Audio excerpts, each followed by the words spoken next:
Good morning. Thank you. I am really here as an ambassador. Heal Africa is a Congolese organization. It wasn't started in America. It was started in Congo, and it was the result of a Congolese surgeon and his wife's work for the last 35 years. So,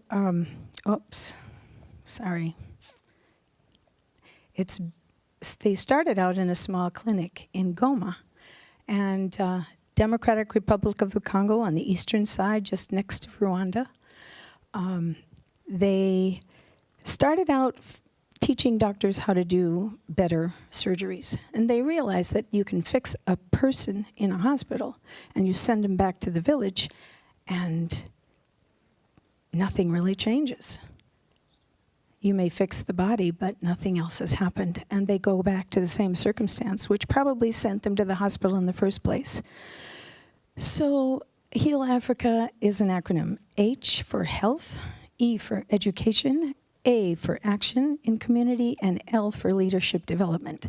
And this is Mama Neema, woman warrior. She is the leader of our Safe Motherhood program.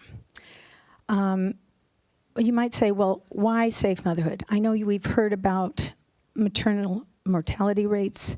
We've heard about the importance for working with women and girls, the economic impacts of whether or not they're able to feed themselves and their children. This is all related. Heal Africa works in Eastern Congo. It's been called one of the worst places in the world to be a woman. Why? There are a lot of reasons, but Heal Africa started with one that they could do something about. They started with HIV in 2000. At that same year, an OBGYN went around asking women in Goma, the city, why only 26% of the women that were pregnant delivered in a healthcare center in the city of Goma where there was care available. And they found out that the reasons they weren't delivering were very common to many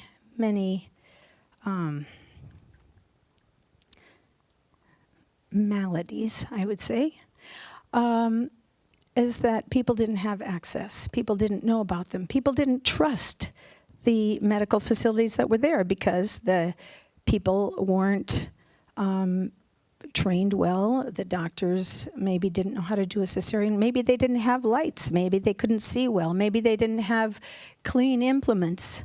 So there were a whole host of reasons why women didn't want to go to a healthcare center, because it really wasn't any better.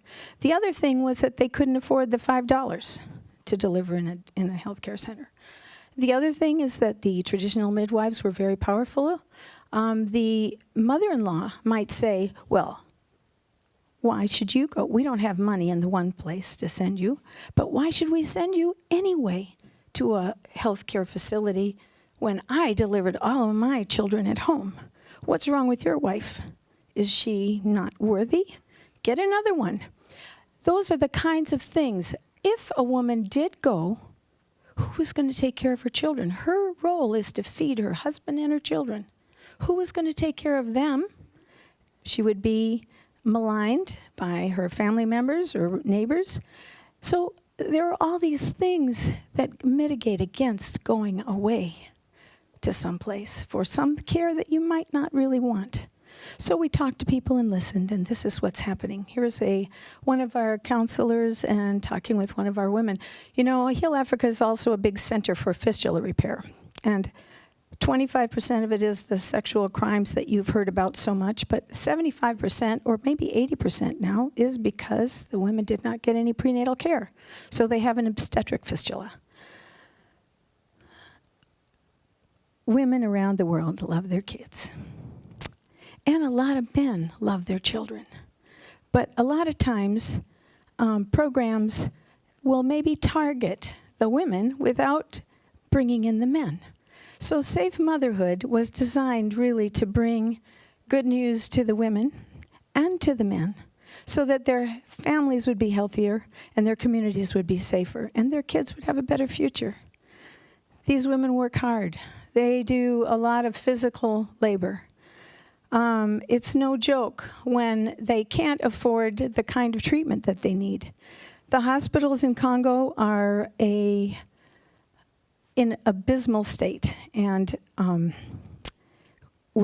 so Safe Motherhood was designed to help train nurses and doctors, help train the traditional midwives, include the community in the decision-making process and in the information they have accessible to them.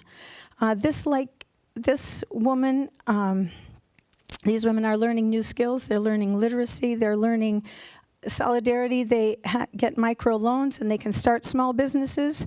Then they can afford to buy the care that they need. The land that's part of the Safe Motherhood groups is for the women of childbearing age in a village. If they and their husbands are included in this process, then everybody benefits. The men see the value of it, and the women see the value of it. The kids have a better future, and it's the beginning of maybe a new Congo. These are the kinds of things that we are looking for. This young woman was raped when she was 15 and sent, her family said, "You're no good," but she joined a group of Safe Motherhood, and today she says, "Because I have learned these things, I can provide for my child. I have a future, and so does our child." So, thank you.